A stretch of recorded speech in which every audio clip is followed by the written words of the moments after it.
Everyone, it's Laurie from Cook Scrap Craft, and it's time for another May Freaky Fast Formula scrapbook process video. So I have my pieces already cut, and this is based on the April 2025 Freaky Fast Formula Challenge from the scrap room. So this piece is an 8x8 square, and then I have 4 of these. I wrote that down somewhere. 3x3, yeah, 3x3 squares. So ideally this could be like a journaling spot, and then these are just going to be the patterns. This one could go either way, depending on how I'm feeling. And then the opposite one, this one is 2x9. It could either go this way or this way. So if I use this pattern with the square, I'll use the striped side for this strip. And then there are 2x10s. So I've got 2 different patterns for those. You can see I was kind of going with a peachy blue theme. I don't know if I want to use this basil cardstock as the background, or if I want to do the light blue. I think I like the light blue better. Although these pieces aren't really gonna stand out so hot. I mean, I could ink the edges of them. I don't know. Well, I'll have to give it some thought, and then I have to figure out what photos. So these are photos that I still have printed. I have some photos from the first day of Toy Fair back in September 2023. I have these photos from a New York Liberty women's basketball game, and then I have these photos from Cave of the Winds. These are the beginning photos of that. I actually was working on putting all of these layouts into an album, and I ran out of page protectors, so now I have to order page protectors. So I don't know what I'm going to do, if it's going to be these 3 photos or if I'm going to turn it into like a 2-page layout for these, because these definitely have to be a 2-page, or if I'll do something with these. So it's all going to come together in the actual process, but I just wanted to go through what I cut in advance for the challenge, and we'll see how it all fits together. Okay, here we go into the actual process. So for this one, I did decide to use the light blue. I just thought it went better with all the blue that I have in the pattern papers.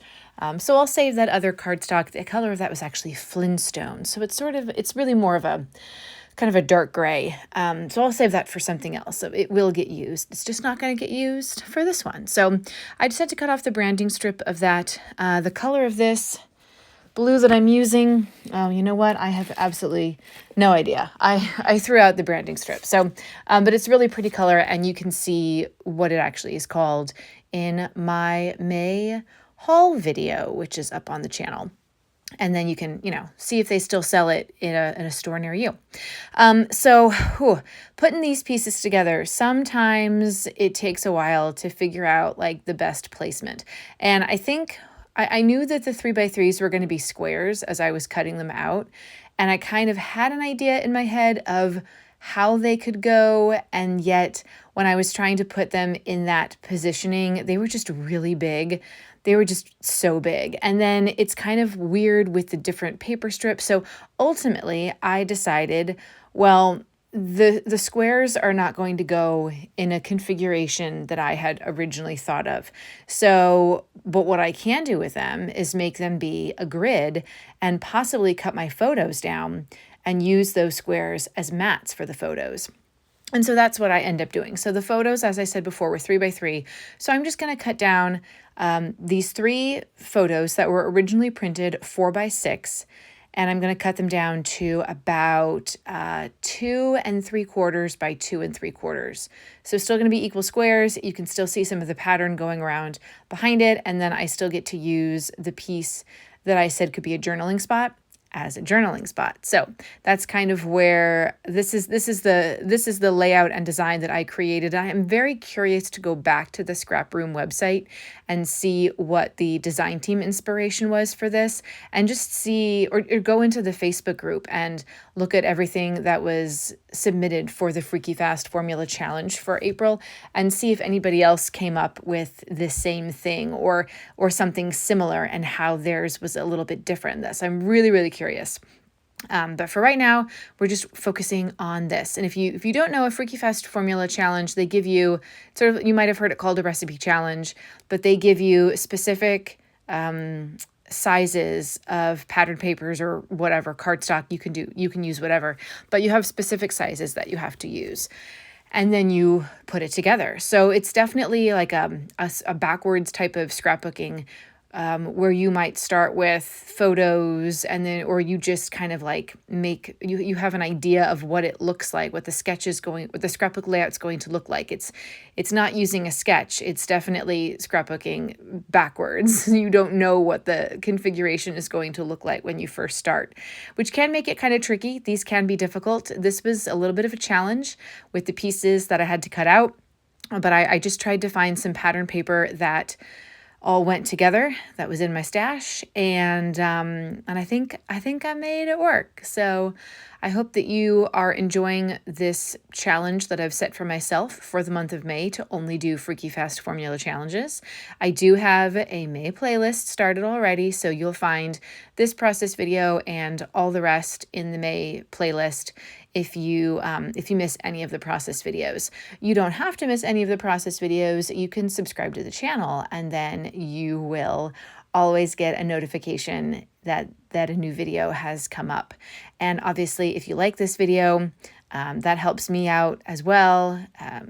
So subscribing to my channel helps you out because then you get some scrapbook inspiration, but then liking the videos helps me out as well. All right, so I'm just sticking all these pieces down. I did, as I said earlier, ink them all with my black ink pad just to make them stand out a little bit more against the light blue. I'm kind of realizing, and it's not that big a deal, that I didn't line up everything like center in the page, but you know what? That's not even a big deal because I kind of like it where it's very heavy on the left-hand side, and then it kind of gets smaller on the right-hand side. But I am going to build up a bit with some embellishment clusters. And I don't do too much embellishing. I mean, I was going through my stash. I did this all off camera to find pieces that would work, and I really chose like smaller elements, not a whole lot of crazy big things, because I didn't want to cover up the photos too much. Yeah, and also I know what I'm going to do for the title. It took me a long time. What you're seeing in this process video, which is of course sped up, double that time, but then also there was time that I was not recording, like when I was trying to find just the right blue letters to help me make the title.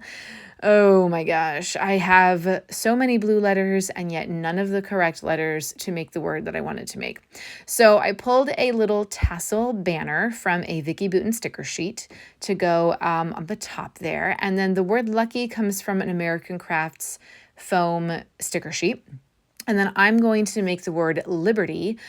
And so the title will be Lucky Liberty. Of course, I first of all start making, I don't give myself enough space to make the word liberty, so I have to spell it backwards.